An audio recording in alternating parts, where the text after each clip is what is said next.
Hello, this is again Dr. Jonathan Ben Tovish, and I'm recording a special presentation today for God's physics theory. This is the God's physics book that came out by iUniverse.com, and I'm recording today a special presentation, a special lecture due to today's very special date for the Jewish and Chassidic tradition. That's Yud-Shevat, and that's the day of the passing of Rabbi Arayatz, who was the Nasi Ador, was the head of Israel, the Jewish people, before the current president or head, which is the Rebbe Milubavitch, the Lubavitcher Rebbe. And it's a very special day in Chassidic and in Jewish culture. And as I've pointed out in about this new God's physics paradigm, the book is called God's Physics, New Scientific Paradigm for the 21st Century. And this new paradigm has been accepted, or is being accepted, increasingly by the scientific community. It's considered to be the big revolution of 21st century science. It's really equivalent to Einstein's big revolution of relativity theory 100 years ago. And so before I begin the topic of today's presentation, and because nothing is by chance in the universe, this theory speaks about some concepts that are very similar to what has been known for thousands of years in Jewish and Chassidic culture, and that is, for example, Hashgacha Pratit, personal providence, that nothing in the universe happens by chance. I'm going to speak about this more, but the topic of today's presentation is God's physics points at the perfected Geulah state of the world. And that's in personal providence, in Hashgacha Pratit, is very similar to what Chassidic thought has been saying, and specifically the Lubavitcher Rebbe, the Rebbe Arayatz before him, increasingly called the Jewish people and the world in general to realize that we are at the brink, or we've begun the phase of Geulah, the perfected state of the world. So let me begin by highlighting where we stand. Where does science stand? Where does humanity stand? And in a sense, lead the presentation to its culmination, which is that the new God's physics paradigm for 21st century science and physics, theoretical physics, really points at this perfected Geulah state of the world, and in a sense it's highlighting or emphasizing what the Lubavitcher Rebbe and the preceding Rebbe, the Rebbe Arayatz, today's his passing. So that's a very special day. That's what they've been telling us, what the Lubavitcher Rebbe has been telling us all along, that all we need to do is open our eyes and see the reality, see Geulah, see this perfected state of the world. But I want to speak about this scientific revolution.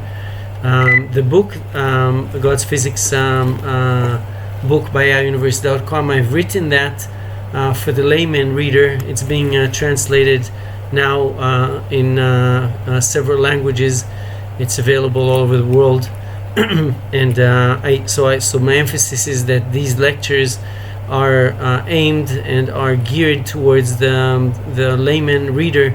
You do not have to be a scientist necessarily to understand it. And in fact, the reason that I've written this book, this marvelous book, and also these lectures, is because I believe, in line with what Hasidic thought has taught us, in line with what the rabbis, the Lubavitcher Rebbe and the Rebbe Arayatz, have been encouraging us all along, that this kind of revolution is really the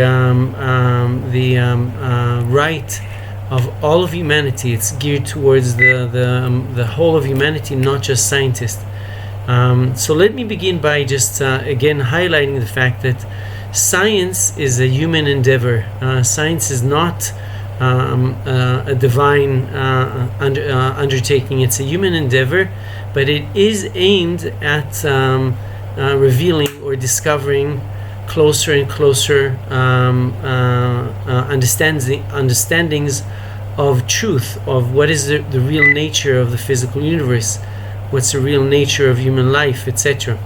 And so science, the reason that I'm beginning this talk by again emphasizing the fact that science is a human endeavor, because we have to realize, as Thomas Kuhn, the great philosopher of science of the last century, he wrote an influential book which was called On the Structure of Scientific Revolutions. That was in 1962. And that book marked a great understanding, realization of the way, the manner in which science evolves. And as a human undertaking, it's advancing by leaps and bounds. There are phases which Thomas Kuhn called standard science, in which science looks at the world and investigates the physical universe and the physical reality through a certain assumption, through a certain, if you will, binoculars, glasses through which it looks at the world. And as an example, for example, Newtonian mechanics, classical mechanics, held true in the 19th century, the 18th century, and it was a very good way of trying to investigate certain facets of the universe. So that was the standard paradigm, standard science, standard paradigm, as Thomas Kuhn called it. But that usually holds on as valid for a certain while. And I've given the metaphor that if a person was born in a room and all they knew of the world, their world, was the confinement of the room, it would be quite surprising for them, but eventually they would have to open the door, open the window. It would be surprising for them if they would hear knocks on the door. If something banged on the window, let's say the window was sealed, but something hit the window from the outside, or something pierced through the wall, and so the person would have to start asking questions. Well, maybe the reality or the world is not just confined to this room. And that's essentially what Thomas Kuhn is teaching us, that when science reaches sort of a dead end, when it reaches the exhaustiveness or the limits of the standard paradigm, let's say Newtonian mechanics was true for a certain while, over 200 years, but then it's reached the limits of its usefulness. And when that happens, we call it, or Thomas Kuhn called it, a paradigmatic crisis. In other words, a stage in the development of science and humanity's understanding of the world through science, a state in which certain inconsistencies appear in the foundations of that old standard paradigm. So in the case of Newtonian mechanics, for example, there was an apparent contradiction between Maxwellian electromagnetic theory and Newtonian mechanics. That cannot hold for long, because obviously truth does not have contradictions, and so it has to be resolved. So that's one alarming sign when science, according to Thomas Kuhn, reaches a dead end, or the limits of the usefulness of the old standard paradigm, in that case Newtonian mechanics. When science reaches the limits of that usefulness of the old paradigm, standard paradigm, these signs of inconsistencies, also usually there is at least one or two major phenomenon that cannot be explained by the old standard model. In the case of Newtonian mechanics, the assumption was that the universe is perfused or filled by a very fine element which was called the ether, and that ether element could not be found, and multiple experiments have been carried out. Again, the most famous one probably is Michelson-Morley experiment, and the ether concept, which was completely hypothetical, could not be verified. And so this is what Thomas Kuhn is teaching us, that when science reaches that what he calls paradigmatic crisis, that the old standard paradigm cannot hold true any longer because there's inconsistencies, because it cannot explain major phenomena or phenomenon. Then scientists, as human beings, they have to start looking for a different avenue, for a wider understanding, in a sense, to open the door of the room, of the confined room, and see that the room is placed within an apartment or a house. So the reality of the room still exists, but it's not the entirety of the physical reality. And that leads to what Thomas Kuhn calls a paradigmatic shift from the old paradigm, in this case standard, the Newtonian mechanics, classical mechanics, to the new paradigm. In this case it was relativity theory.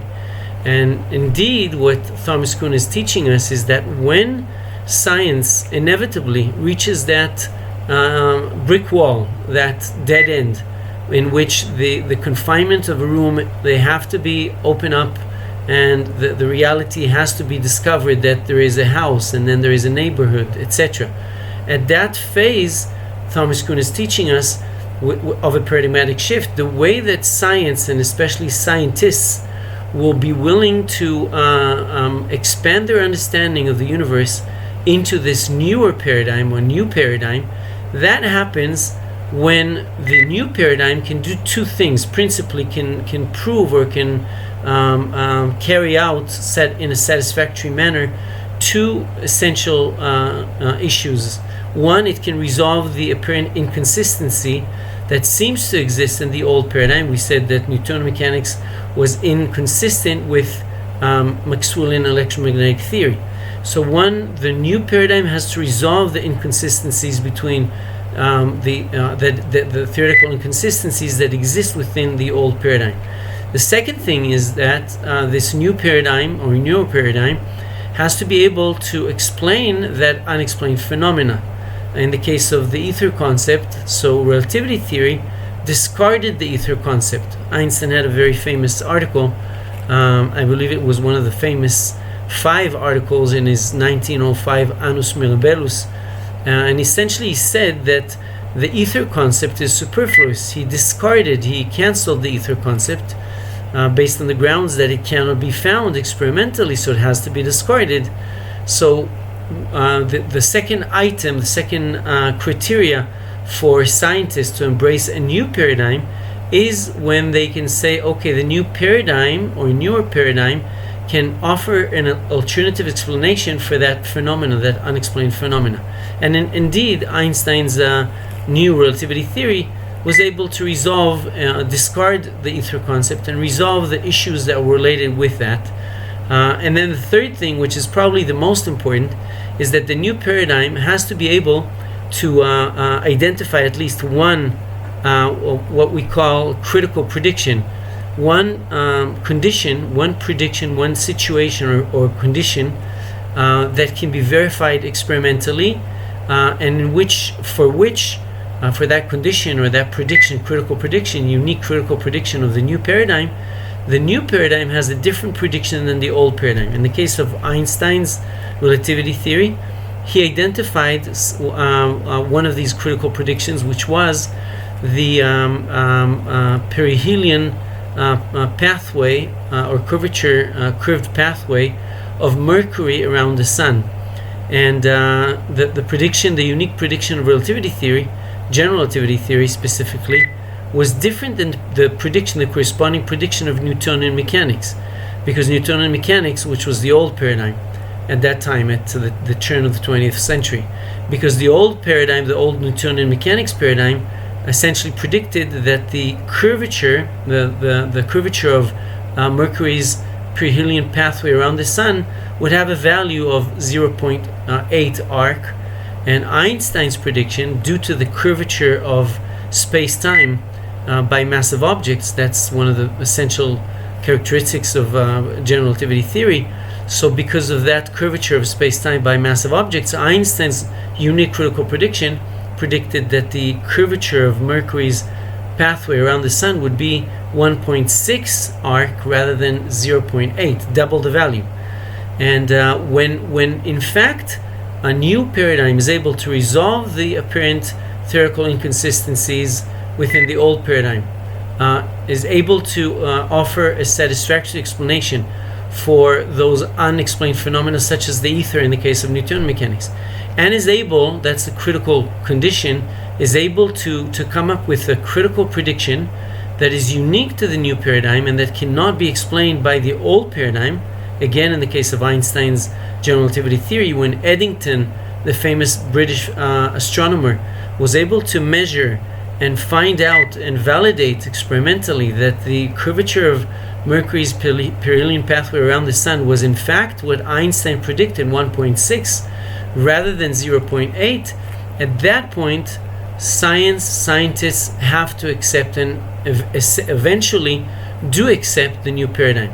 And Thomas Kuhn points out that scientists obviously are human beings, and for all of us, regardless of our profession or creed, for all of us, changing from the old known territory, so to speak, to a new, completely unfamiliar continent, so to speak, is difficult. So that paradigmatic shift sometimes takes a little bit of time. Sometimes scientists find it difficult, but eventually, because science is the objective pursuit of truth, and it has those measurements as the critical predictions, eventually when such a critical prediction can be verified and it can be shown that the prediction of the new paradigm, the critical prediction of the new paradigm, is more valid than the corresponding prediction of the old paradigm, at that point eventually science will transition into the new paradigm. That's exactly what happened after the 1919 solar eclipse,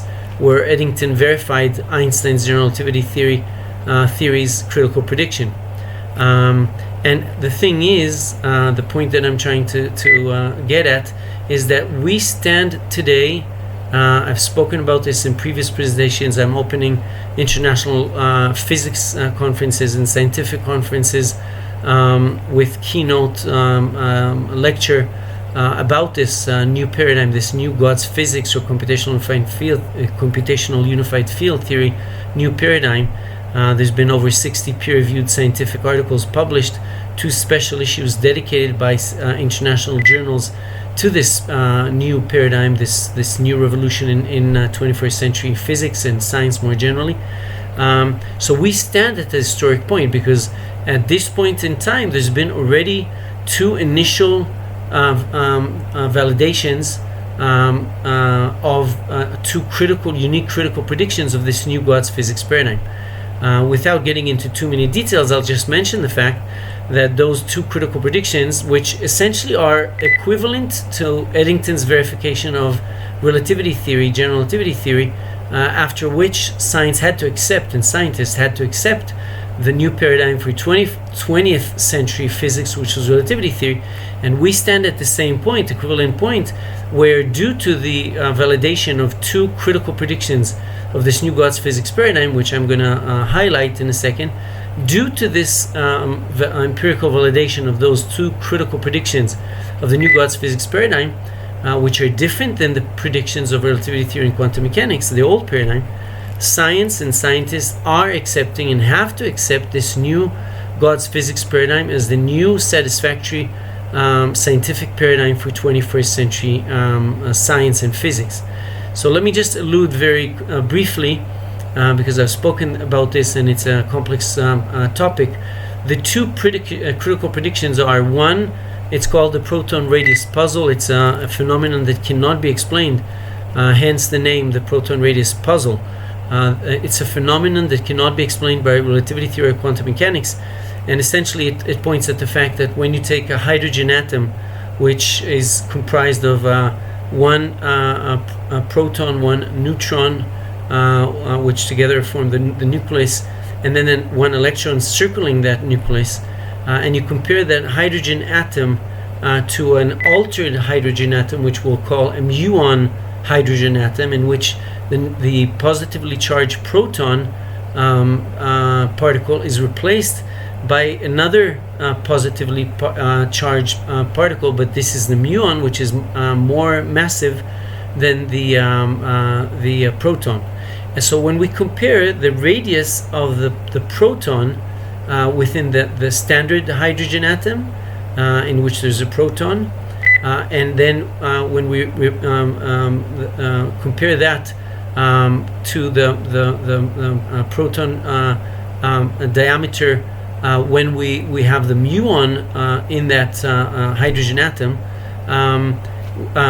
we find that the radius of the proton decreases, of the nucleus decreases, and that cannot be explained by the old quantum mechanical model, which is part of the old what I call the material causal paradigm of the old material causal paradigm of 20th century physics. So one is the proton radius puzzle, and I would just mention the fact that the predictions of God's physics new paradigm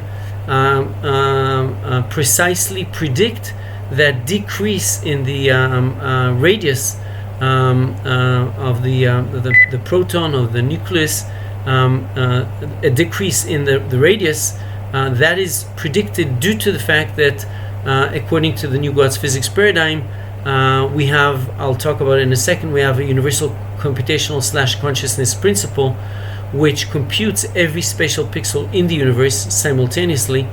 And the way that it computes every spatial pixel in the universe, it computes for every spatial pixel the four basic physical features of time, mass, energy, and space. And mass, one of those four basic physical features that the UCP, the Universal Computational / Consciousness Principle, computes for every exhaustive spatial pixel in the universe. The computation of mass is given by the UCP's computation of the degree of consistency, object consistency. You may say spatial consistency, but it's object consistency of any given particle across a series of frames. And what ensues from that new computational definitions of the God's physics paradigm for how the UCP computes mass of a particle or of any object, what ensues from that,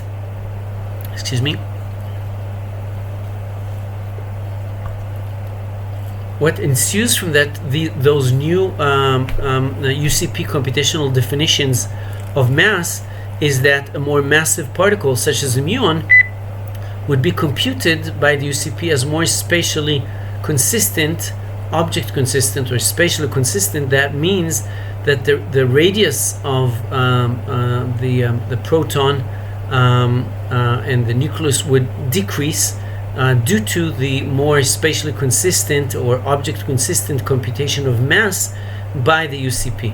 So that's one prediction, critical prediction, that has already been verified as the proton radius puzzle findings, which was predicted and is predicted by God's physics paradigm, precisely those findings that were found out or were validated. So that's one critical prediction that was verified, was validated by experiments through the proton radius puzzle findings, which does verify or validate God's physics critical prediction as more valid than the old material causal prediction of quantum mechanics. The other validation or validation of a critical prediction that is unique to God's physics is what I call the non-continuous accelerated expansion of the universe, and that in a word, there is one of the biggest problems that have not been resolved, the most troubling phenomena, so to speak, of that cannot be explained by the old material causal paradigm. The old material causal paradigm of 20th century underlies relativity theory and quantum mechanics. So one of the troubling phenomena, unexplained phenomenon that cannot be explained by the old material causal paradigm, and specifically by relativity theory, is the accelerated rate of expansion of the universe. When we look at the universe, we look at the galaxies, we see that they're drifting apart, and they're running apart from each other at an accelerated rate. So that means that if we took a metaphor of a person blowing a balloon, the rate of the balloon's expansion would be accelerated quicker and quicker. And that's an empirically observed phenomenon. The problem is that the old material causal paradigm cannot explain that accelerated rate of expansion. And what it usually, and the only way that it can explain that is by assuming that there exists within the universe 90 to 95% more mass and energy than can be really detected and found out in the universe. In other words, the only way that the old material causal paradigm can somehow try to account for this accelerated rate of expansion in the universe is by assuming that there exists 95% more mass and energy than we know of that can be detected in the universe. And it's assumed, it's purely hypothetical concepts which are called dark matter, dark energy. The problem is that those purely hypothetical dark matter, dark energy concepts, again, like the ether concept, remember, of last century, of 19th century, really. So these purely hypothetical dark matter, dark energy concepts cannot be detected, cannot be validated. And we're speaking now after 20 years of scientists and experimentalists, physicists, astronomers, cosmologists trying to detect and find out those, validate and measure and directly substantiate the existence of those purely hypothetical dark matter, dark energy concepts. Now, I mentioned the fact that perhaps the amongst the most famous and reputable scientific journals in the world, Scientific American, came out with an article, and that article essentially said in one of the last issues, and it essentially said, the title was "The Last Stand of Dark Matter, Dark Energy," essentially saying that dark matter, dark energy, after 20 years of experimentation and the inability to find dark matter, dark energy, this article essentially says that unless quite soon those purely hypothetical dark matter, dark energy concepts would be actually detected, they would have to be discarded. And so that's the last stand of dark matter, dark energy. And I have actually discarded them. I've one of the 60 plus articles that have been published and are in press right now, in a third special issue that's going to come out very soon. One of those 60 plus articles, I called, the title was "Could Dark Matter, Dark Energy Be Superfluous?" Essentially exactly what Einstein has done to the ether concept. I'm suggesting that that's what science and physics, theoretical physics, has to do with the dark matter, dark energy concepts, essentially discarding them as non-existent, as superfluous. And so I'm mentioning this in brackets, but the problem itself of the accelerated rate of the universe's expansion, the way that the old model of material causal relativity theory and quantum mechanics, the way that it's trying to account for that empirically observed accelerated rate of expansion of the universe, the only way that it can try to explain that is by dark matter, dark energy. Now, putting aside the fact that I've discarded dark matter, dark energy because they cannot be found, and also on theoretical grounds, which I won't get into, that it doesn't fit the new model, the causal computational God's physics new paradigm. But apart from that fact, essentially I was looking for a critical prediction, a second critical prediction that would differentiate between the prediction of God's physics paradigm and the corresponding prediction of relativity theory. So when we look at the predictions of the new God's physics paradigm, the prediction is that due to the fact that we have a universal consciousness or computational principle, UCP, that actually computes at an incredible rate, c squared divided by Planck's constant, that gives us 1.36 in the power of minus 50. So that means that there is many trillions of times per second, each second, that this UCP computes the entire universe as a frame, as a picture, as a three-dimensional a frame or picture, if you will, but a reality. And that takes place for a trillionth of a second, and then the whole universe, that whole universal frame or three-dimensional picture of the universe, dissolves back into the UCP, the universal consciousness principle, and then again the whole universe is computed simultaneously and it dissolves back. But according to this new God's physics paradigm, every time that the UCP computes a new frame, universal frame or picture of the universe, it computes it creates a larger picture than the previous picture, the previous frame, universal frame.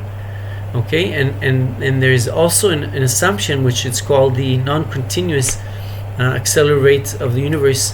I gave an example, the Jewish Rosh Hashanah. So there is an assumption that due to the fact that whenever you have a collective human consciousness focus of many individuals, in the case of Rosh Hashanah, the Jewish a New Year Rosh Hashanah 2 days interval, you have millions of Jews in this case that are focusing on this universal conscious reality, and those millions of Jews that are focusing on this universal conscious reality, it's called the universal consciousness focus situation. So whenever you have a universal consciousness focus state of millions or many individuals focusing on this universal conscious reality, i.e. in religious terms we would call it God, but in scientific terms we would call it the universal conscious reality. Whenever you have a large group of human beings focusing, all collectively focusing on this universal conscious reality, this brings about, that's a hypothesis, one of the postulates of the theory, this brings about a non-continuous leap in the rate of the universe's expansion. So the universe does not accelerate at a constant accelerated rate. There is leaps and bounds, there is non-continuous increases in the rate of the universe's expansion whenever you have or centered around collective human consciousness focus, such as in the Jewish Rosh Hashanah 2 days time interval. And indeed, I called cosmologists, astronomers all over the world publicly through these scientific articles and conferences. I called, and I'm still calling, by the way, cosmologists, astronomers all over the world to test and validate specifically around this 2 days Jewish Rosh Hashanah time interval. And this in 2021, it happened on September 27th and 28th. But in any event, around those 2 days of time interval of the Rosh Hashanah period, I called cosmologists, astronomers to test and see whether in fact the rate of the universe's expansion undergoes a leap, a non-continuous leap.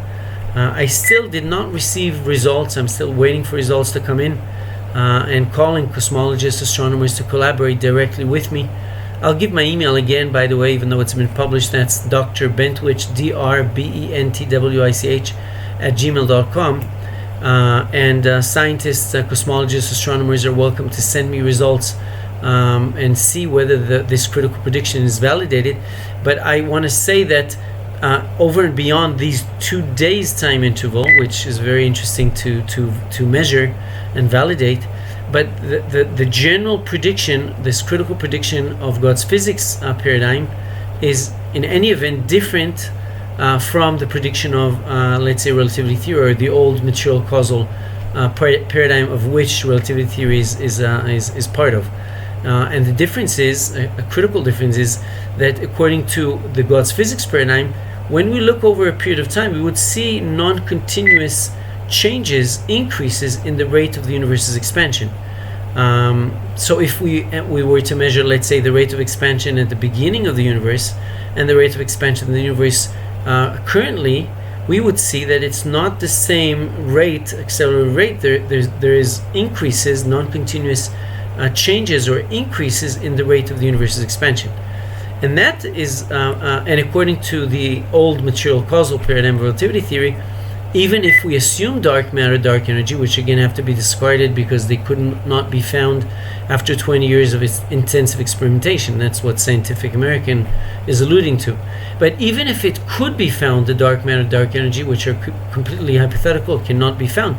Even if they could be found, hypothetically, they would still point out a fixed accelerated rate of expansion. There should not be, there's no reason for any changes in the rate of the universe's expansion.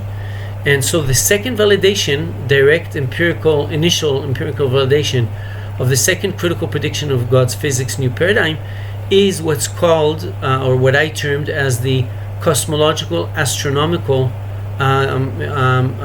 universe's expansion rate gap or enigma, because there is a phenomenon which cannot be explained. It's considered a riddle.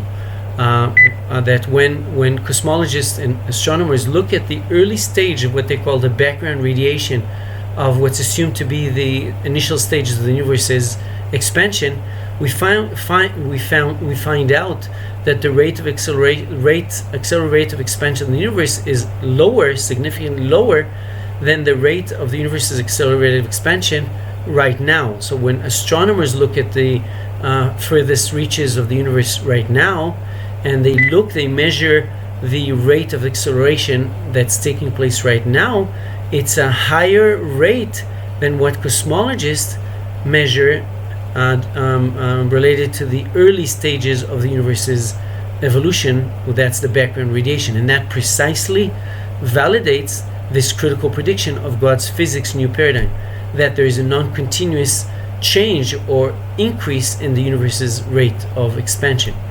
So we find essentially that there's two validations, just as Eddington verified Einstein's relativity theory, and science and scientists had to accept that new theory, and actually thanked Einstein for this expansion of our understanding of the universe, because Newtonian mechanics became a special case in this broader general relativity theory understanding of the universe. It didn't, just as we explained about the room, when we open the door and we see that the room is embedded within an apartment or a house, it doesn't cancel the existence of the room.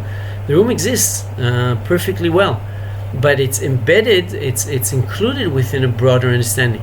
And interestingly, and so we reach a point now which is equivalent to the acceptance of Einstein's relativity theory as the valid paradigm for 20th century physics. We're at the point that science and scientists are accepting and have to accept this new paradigm of God's physics, or computational unified field theory, as the new paradigm for 21st century physics, because two critical predictions, not one, but two critical predictions of this new God's physics paradigm have already been verified as more valid than the corresponding predictions of relativity theory and quantum mechanics.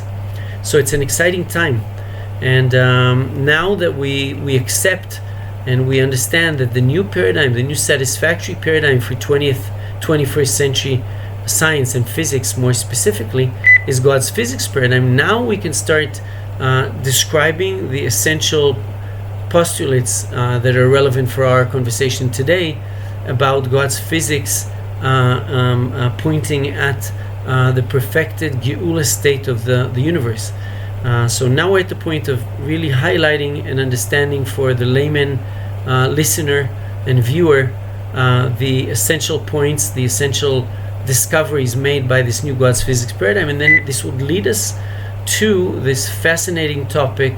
It's as I said, a special holy day in Jewish culture and Chassidic tradition, because it's the day of the passing of the previous Lubavitcher Rebbe, head of the Jewish people, the Rebbe Rayatz, and the acceptance of the leadership of the new leader of the Jewish people, which is the Lubavitcher Rebbe.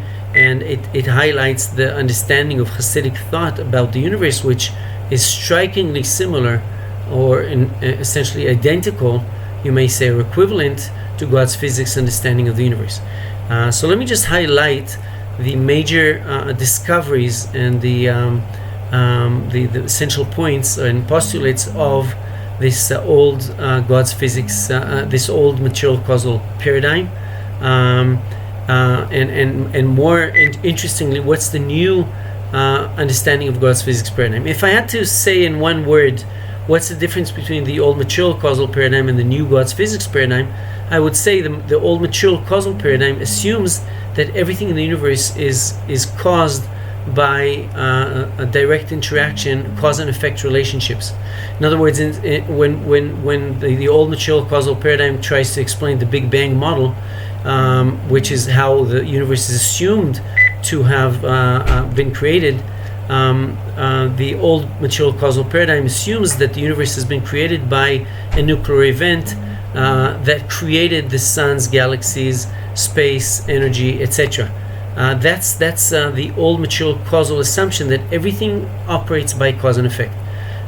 Quantum mechanics, which is also part of this old material causal paradigm, also tells us that the way that we measure and the way that subatomic particles function and exist is by direct cause and effect interactions. If we want to measure any phenomenon, any particle, any entity, subatomic entity, according to quantum mechanics, we're dependent on a direct interaction between the probe element, the subatomic element that is being shot at or being directed to impact and interact with the subatomic target element. And that direct interaction is assumed to cause the collapse of the target's probability wave function, which is dispersed along space and time, so to speak, into a singular complementary space energy mass time value.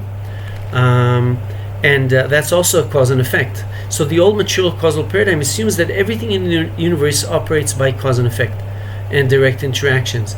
The new model, the new God's physics paradigm, makes a tantalizing discovery, a very fascinating and surprising discovery, and that is that really there exists a singular higher order universal computational / consciousness principle, UCP. That UCP, universal computational / consciousness principle, computes simultaneously, as we said, every spatial pixel in the universe. And so what we're imagining is that if this was the frame of the whole universe, all the spatial pixels, all the points in this book or the cover of the book would have to be computed simultaneously by this UCP. And because they're computed simultaneously, there cannot be any cause and effect relationships between them. And also the new God's physics paradigm is teaching us that between one frame and the subsequent consecutive frame, the whole universe dissolves back into this UCP. And so there cannot be any interaction between one frame and another. So it's an acausal, you may say non-causal, I call it acausal computational paradigm, new understanding that there cannot be any cause and effect either within a frame, because all the spatial pixels are presented simultaneously, or across the frames, between frames. There's no cause and effect. So that's a tantalizing, very surprising new discovery, first of the existence of this higher singular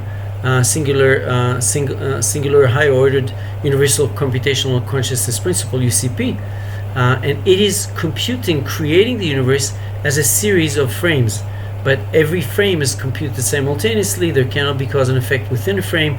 Then there is a dissolution into the UCP, and then the creation of a larger frame, and there cannot be any interaction or a cause and effect relationship between one frame and the subsequent frame. So we're reaching a point essentially where the new God's physics paradigm is telling us there's no cause and effect. The only thing that really exists is the UCP's computation and continuous creation, dissolution, recreation, and evolution of the universe. It becomes quite clear, by the way, when we start describing this new paradigm, why it's so important for the general public, for humanity as a whole. And it will connect to what we're speaking about today, about the new God's physics paradigm, essentially pointing at a new stage, a new phase, a new state of humanity, that perfected Geulah state, that perfected state of humanity, morally, spiritually, physically, etc. But we can already start glancing at the fact or sensing the fact that this new paradigm changes entirely our understanding of the universe. So let me speak about this for a short while. The universe is not what we thought it was. The universe does not exist as a static material entity. There's no cause and effect. What's really happening is that the universe is you may say, a process of continuous creation by this UCP. And let me just pause and mention two profound and beautiful postulates, quite surprising and very profound postulates of this new God's physics paradigm. One is what I call the computational invariance postulate or principle, which essentially says that because the only thing that exists constant both during the frame, in which it computes all spatial pixels simultaneously, that's the UCP, and also in between the frames, when the universe dissolves. There's no universe, there's only the UCP. The only thing that exists constantly and continuously without change is this UCP. Whereas the physical universe, including the four basic physical features of space, energy, mass, and time, and all the spatial pixels of the universe, you may say the whole universe, only exists transiently, phenomenally. It exists only for a trillionth of a second. It's computed by the UCP. Between frames, it dissolves, it dissolves back into the UCP. So what we're getting at is that the computational invariance principle is teaching humanity and science and humanity more generally, that the universe, the only thing that remains constant, the only thing that we may say is real, is constant, is real, is continuous, the only real element within the universe which is continuous and constant is the UCP. Whereas the four basic physical features of space, energy, mass, and time, and all the physical universe, all the objects in the universe, all the spatial pixels in the universe, may not be regarded as real, as continuous. They're only manifestation, or a transient phenomenal appearance, manifestation of this UCP. And that leads us to the second postulate, which I call the universal conscious reality, which is quite shocking at the beginning, but it's profound, and it brings humanity it makes humanity make a huge leap forward in its understanding of the universe, in our understanding of the role of human beings and the purpose of the creation of the universe. So the second postulate is called the universal conscious reality. It's in a sense associated and based on the computational invariance principle, but essentially it tells us that the universal conscious reality is the only reality that exists permanently is the universal conscious reality. That's the only real thing, the only real principle within the universe is the universal conscious reality. And so during the frames, it's creating the universe. You may say it's clothing itself, it's manifesting as the universe, because it's computing every spatial pixel in the universe. That's during the frames. In between the frames, it's remaining, the same universal conscious reality is remaining without this clothing, this presence of the universe, of the physical universe. So the universal conscious reality is telling us there's only one reality. That one reality is the universal conscious reality, and it's manifesting as the physical universe for a very short period of time. It's evolving the universe, but it also exists without the universe in between the frames. There's only one reality. It's profound, and it's a little bit shocking at the beginning. The great Albert Einstein, I like quoting that saying by Einstein. He said that common sense is only that which is common to the senses, and essentially saying that we don't necessarily have to believe what the senses, or for that matter what the assumptions in our minds, what we've been habituated to think. We don't necessarily have to believe that that's the case, that's the final truth. And another quote by Einstein, which I think is marvelous and eye-opening, when Einstein reflected, and he said, sometimes I come to think about how come I developed the theory of relativity.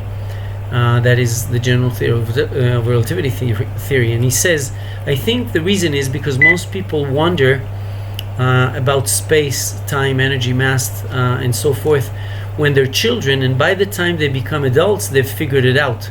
He said, because my intellectual development was retarded. Obviously we know it wasn't the case, but in his reflection he says, because I took more time, because my intellectual development was retarded, I continued to think about these questions as an adult.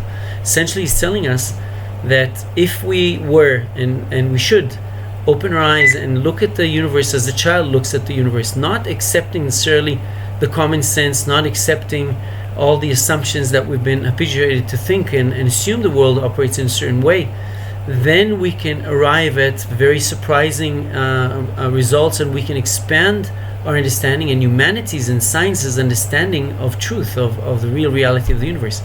And we're at the same point, because once we realize that the universe is really comprised of, and that the only reality behind the universe is this universal conscious reality. The universe is only a transient phenomenal manifestation of this universal conscious reality. When we realize that, we're well on the way to starting to look at the universe in a different way and starting to realize what this tremendous new God's physics revolution, new paradigm, a-causal computational paradigm of the universe, how it changes our understanding as scientists and as laymen, and for humanity generally, of the universe. So the universe is not a constant material entity. It doesn't operate by cause and effect. The universe is a continuous process of creation and evolution and manifestation of more and more evolved manifestation of this universal consciousness reality.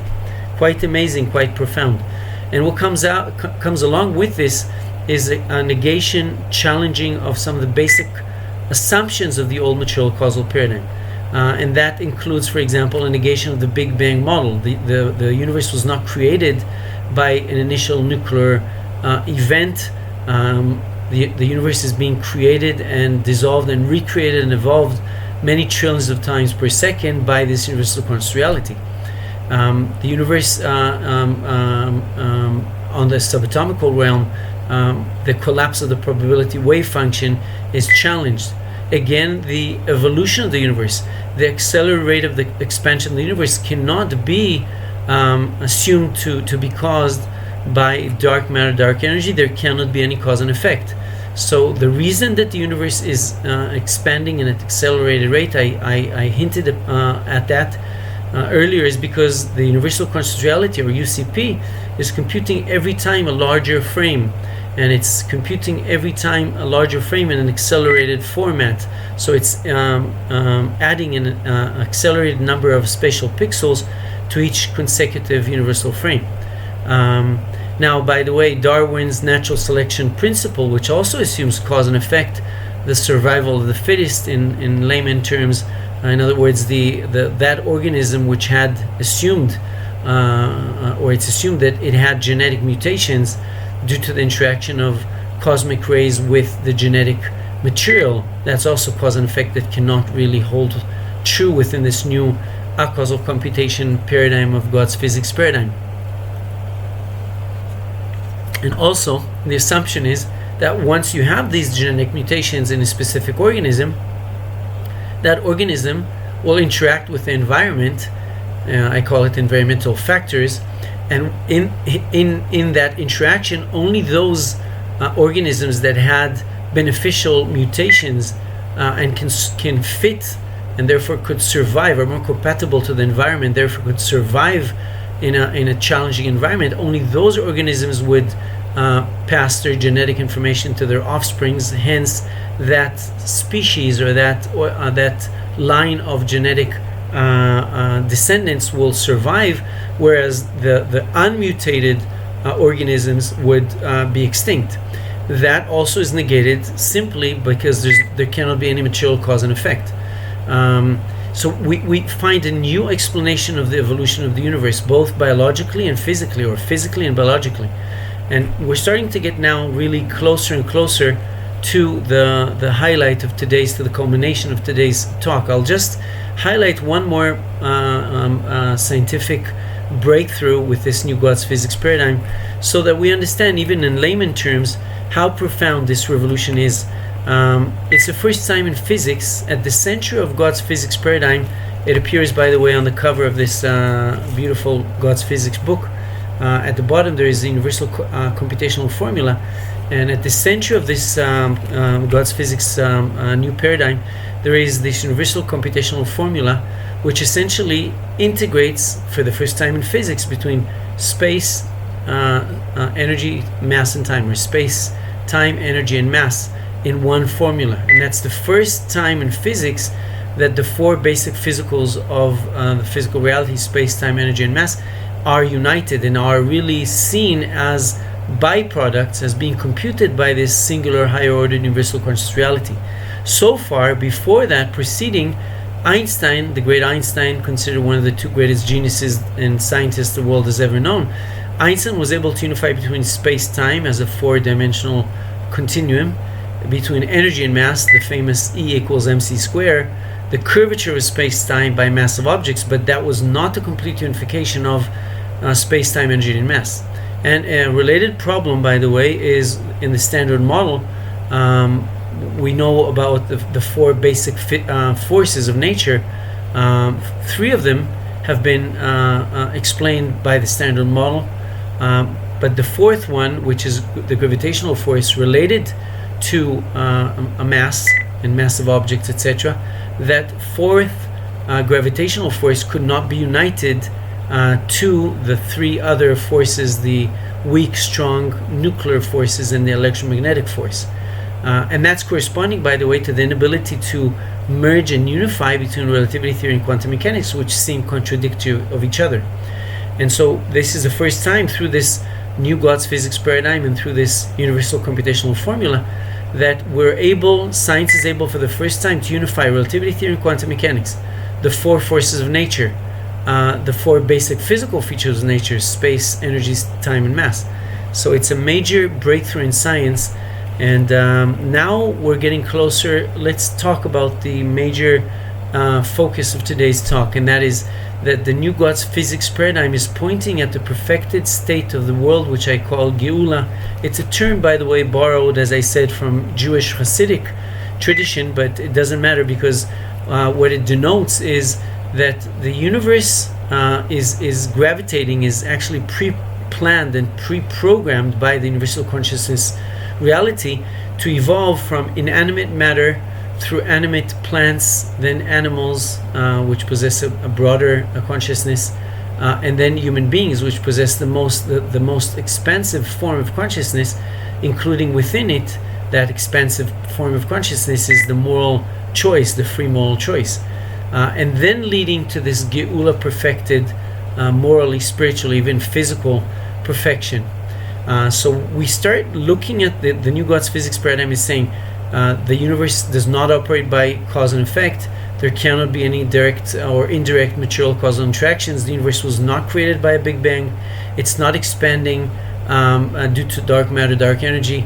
It's not operated by chance, by random material interactions. By the way, Einstein's equations within general relativity theory, which is the old model's understanding of how the universe is evolving, essentially says that the universe is evolving just by random interactions between massive objects that curve space-time, and that curved space-time tells or determines massive and less massive objects traveling pathways in the universe. But that's all random, that's all material causality, and that's been cancelled. So the new way of looking at the universe is saying the universe is a process of creation, a continuous process of creation, dissolution, recreation, evolution, and really manifestation, a growing, more evolved manifestation of this singular universal conscious reality.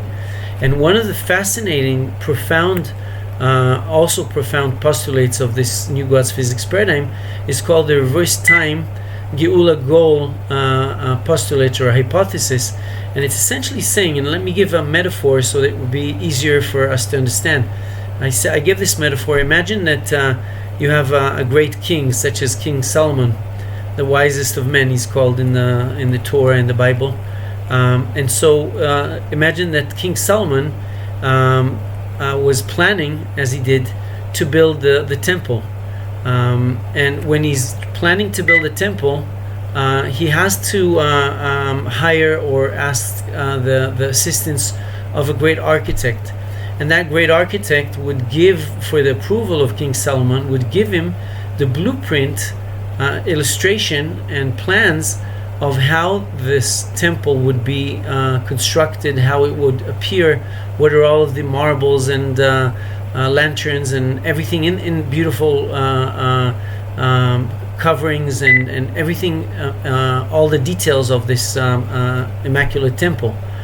And King Solomon would look at the blueprint, and if he approves that, if it appears as grand and beautiful and divine as he envisioned, then he would approve for the builders, the constructors,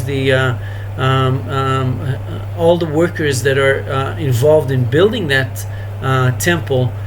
They can get on to starting building the temple.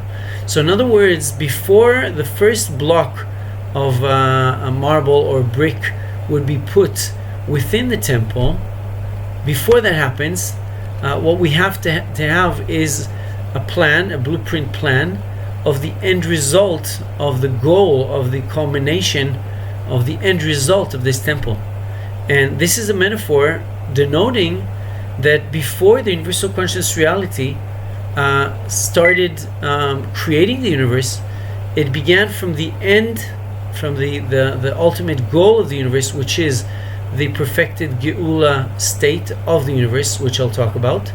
And from that perfected Geulah state of the world, perfected Geulah goal state of the world, it then went back in our minds, or in computation, and says, okay, if we want to get the same way that King Solomon said, okay, if the architect, I approve that blueprint plan, I have the end result, now I can go back and say, okay, how is it going to build, how would it be built? So it's the reverse time Geulah goal postulate or hypothesis, which is a profound hypothesis, profound understanding, new postulate, and essentially it tells us that the UCP, or the universal conscious reality, has pre-planned the evolution of the whole universe from inanimate matter through animate plants, animals, human beings, and then to the perfected state of humanity, which is the Geulah state. It's all been pre-planned, and in fact, the universal conscious reality is now all the time computing and evolving from one frame to another, how to evolve the universe to get at, or to drive humanity and the universe and the world towards that perfected state. So let's talk about this perfected state for a second. That perfected state, the Geulah perfected state of the universe. And remember, the topic of today's lecture is that God's physics paradigm is pointing at the perfected Geulah state of the world. So what's that perfected Geulah state of the world? The simple answer would be that the perfected Geulah state of the universe would be a state in which humanity, all human beings and humanity as a whole, and science as part of humanity, are recognizing the singularity, the singular existence of this universal conscious reality. And above and beyond that, recognizing, respecting, and living by, realizing some of the basic characteristics of this universal conscious reality, this soul reality. One of the key discoveries made by this new God's physics paradigm is that the universal conscious reality possesses, for example, a moral principle. First time in physics that morality, a moral principle, becomes a key element within our understanding of the universe. Because this new, it's called the dynamic equilibrium moral principle, the UCPs, or universal conscious realities, dynamic equilibrium moral principle, and essentially it tells us that because this universal conscious reality is typified by oneness, by peace, by harmony, by morality, it's all one.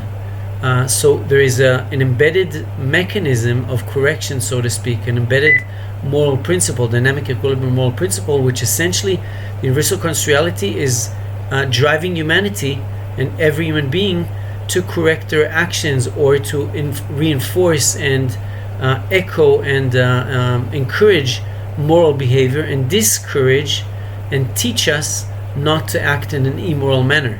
I gave a trampoline metaphor. Imagine a trampoline that has an elastic sheath, and if you had a metal bar connecting between 2 points within this membrane, this trampoline, if one end of the metal bar, which would essentially represent a human being, decide to push and inflict pain or suffering, God forbid, on another human being, that's the other point, then eventually this would balance itself. So if one side pushed the other side, the trampoline itself will push it back.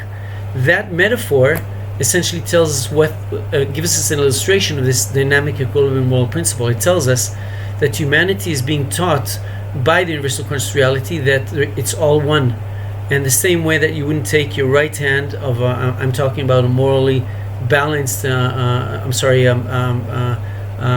sane human being, a mentally balanced human being, would not take their right hand and inflict pain on their left hand. Why? Because it's the same body, it's the same part of ourselves. Same way the dynamic equilibrium moral principle is teaching humanity that every time a human being inflicts pain or suffering, God forbid, on another human being, that would lead to a situation in which the person that inflicted pain or suffering would have to experience an equivalent situation, and would have to realize that we're all part of the same reality and we cannot treat each other in an immoral manner. And so the moral principle is one of the characteristics of this universal conscious reality, and that leads us, and by the way, in this new God's physics paradigm, because of this moral principle, there is the universal conscious reality is selecting for every human being one of multiple possible futures based on our moral choices. In other words, if a person inflicted pain or suffering on another human being, the universal conscious reality would choose for that human being an equivalent situation which he or she would unfortunately have to experience a negative situation, which would open their eyes to realize that we're all part of the same reality. But by the way, there's another mechanism of correction which is called teshuvah, the power of teshuvah, in which if a human being did inflict pain or suffering, but they have remorse and they're reflecting and saying, I make a conscious decision not to repeat that immoral action, then they would essentially erase and change that selected quote-unquote negative future, possible future, because they do not have to experience that. They've already made the correction within their own consciousness. But in any event, the Geulah perfected state of the world is a state in which humanity, science and humanity, are recognizing the oneness of the universal conscious reality, and not just the oneness, the basic characteristics of morality, peace, harmony, love, all those positive characteristics of this universal conscious reality are being realized, recognized, and lived by in the perfected Geulah state of the universe. And now we're reaching again the culmination of this talk, which is, it's quite amazing, and it's very exciting.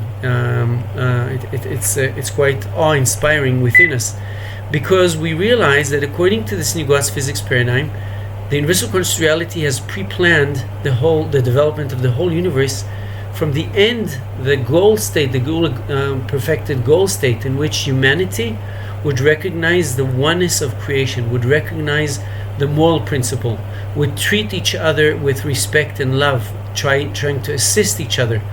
The universal conscious reality has pre-planned and is actually assisting and evolving the universe together with humanity, with our moral choices, is evolving the universe towards its perfected Geulah state end result. And the fascinating discovery or realization is that God's physics new paradigm is actually pointing at, and in a sense opening the door towards that Geulah perfected state. Obviously, by the way, this is what has been taught again in Chassidic thought. That's why presenting this video presentation today is quite moving, because Chassidic thought all along has told us, and the Lubavitch Rebbe, the Rebbe Rayatz preceding him, the 7 rabbis, Chabad rabbis, and the Baal Shem Tov, all the great saints and sages of Jewish thought, including Moshe Rabbeinu, Moses, all of the Jewish wisdom and inner wisdom has been teaching the world and the Jewish people that there's only one reality, and that one reality is God, or the universal conscious reality in scientific terms, and also that the world is gravitating towards that Geulah perfected state. And in a sense, the fact that science now, the new God's physics paradigm, which has been validated empirically, science now is realizing that there's only one reality, one singular higher order reality, which is the universal consciousness reality, and that reality is moral. That reality has pre-planned and is evolving the universe towards the perfected Geulah state, from inanimate matter, animate plants, animals, human beings, and towards that Geulah perfected state. And the exciting part is that we are now entering that Geulah perfected state, when science is starting to realize and recognize that there's only one reality underlying the universe, and that this reality is moving the universe towards the perfected Geulah state. That was the whole purpose of the creation of the universe by the universal conscious reality, is to bring the universe through this evolution of consciousness from inanimate matter, animate plants, animals, human beings, towards that perfected state. Humanity and human beings we possess this free moral choice. But we are, in a sense, and then let me just speak a little bit about the ramifications for the whole world, for us as the Jewish people, and for the whole world, from this profound discovery of God's physics, new paradigm, and the Geulah state. The Lubavitcher Rebbe talked a lot about the fact that all human beings, not just Jews, have to adopt what he called the 7 Noah moral commandments, which are basic moral commandments of not killing and not stealing, and recognizing, by the way, the oneness of God, or the oneness of this universal conscious reality. So the Lubavitcher Rebbe highlighted the fact that the whole world has to recognize, has to gravitate towards the Geulah state. The Lubavitcher Rebbe is telling us, again, as Jewish people, and for the whole world, in fact, that we have to open our eyes and see the reality, see that Geulah is really here, and that's exactly where we are. That's what science is now starting to open our eyes and look at the world in a different way.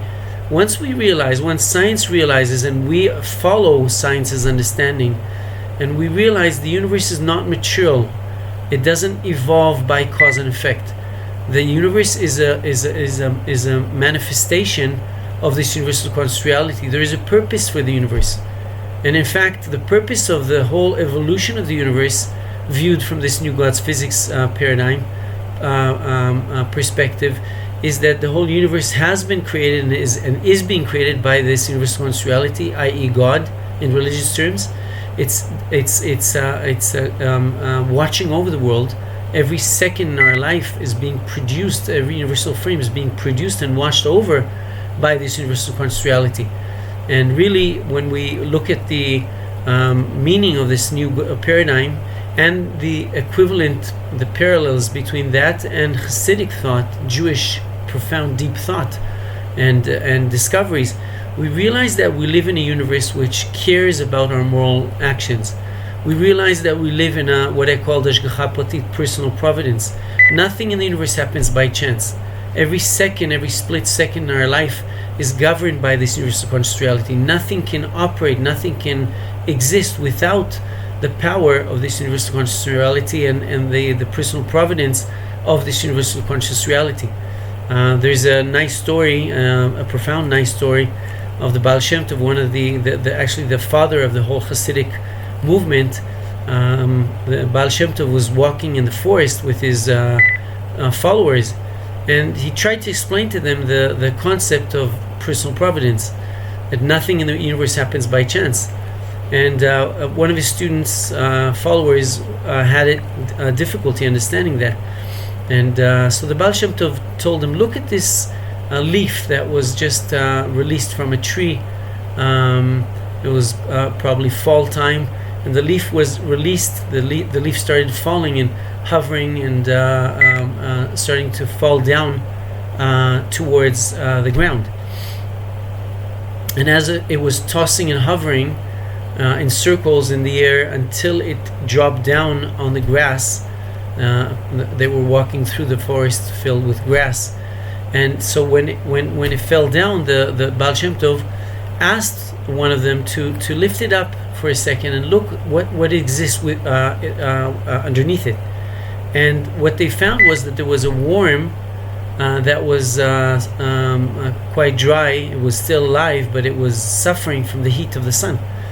And the Baal Shem Tov told him, you see, this is an example of personal providence. The leaf was not tossing and hovering just by chance, just by winds. No, there is a personal providence that's guiding that leaf to fall and cover that worm, because that worm is suffering from the heat. And so that's just an example, and we start understanding and looking at the world in a different way. Nothing happens by chance. It's not by material cause and effect. By the way, our basic assumption, for example, that a person would be sick if they're exposed to a certain infectious element, a virus or bacteria, etc. That doesn't hold true entirely within the new the new God's physics paradigm. A person would become ill, or they would recover from their illness, whether it's bacteria, virus, whatever, much more based, or really entirely based, on the universal conscious realities, pre-planning of those universal frames. And for example, a person doing moral good deeds, in a sense, encourages, or what follows from that is the universal conscious reality would select for that human being a positive future. They may heal from an illness. They may not become sick in the first place. We start looking at the world in a different way. The world is not mechanical. It's not random. Neither the universe creation by a Big Bang, a nuclear event which was negated, nor the expansion of the universe, nor the events that are happening in our lives. And in fact, perhaps this is where we're going to end this interesting talk. In fact, in this very special day, we start realizing not only what the Lubavitcher Rebbe and the preceding Rebbe, the Rebbe Reatz, have been telling us, to open our eyes and see that Geulah is here. Open our eyes and realize that we're surrounded and we're embedded, and that the whole universe, everything, our bodies, for all humanity, but our personal individual body, everything around us, the trees, the plants, the animals, the birds, the planets, the sun, everything around us is being created simultaneously, is being watched over, is being guided, including our own personal lives and well-being, are being guided and progressed and evolved and cared for immaculately by this universal consciousness reality, i.e. God. And we become really much more conscious, much more appreciative of the life that we've been given, of the good deeds that we're encouraged to do. We start looking at each other in different eyes, opening our eyes and seeing that the Geulah is here, is realizing that there's nothing separate from this universal conscious reality, that everything has to operate in a moral manner, that we have to make moral choices, that we have to assist each other, that we have to realize that each one of us has a special role in the world, which is part of this perfected Geulah state of the world. So it's a great pleasure to speak about today's topic, which is God's physics is pointing at the perfected Geulah state of the world. And it's a historic time, and it's intended not just for scientists, this revolution in science, in our basic understanding of the physical universe, which is really just part of the universal God's reality, is something that opens our eyes, and we start appreciating, we start feeling great feelings of gratitude towards this universal conscious reality. We start looking at the world in a different way. We start realizing that we have to assist each other. We feel much more secure and much more safe in this universe, which is not by chance at all. And again, I just want to complete this interesting and important, significant talk by mentioning the fact that I've recorded this talk especially in honor for the Rebbe Reatz, the preceding Chabad Rebbe, whose passing is today, and to the great Lubavitcher Rebbe, the current leader of the Jewish people. And it's a great privilege to disseminate this scientific breakthrough to the whole world, Jews and non-Jews alike. Thank you very much.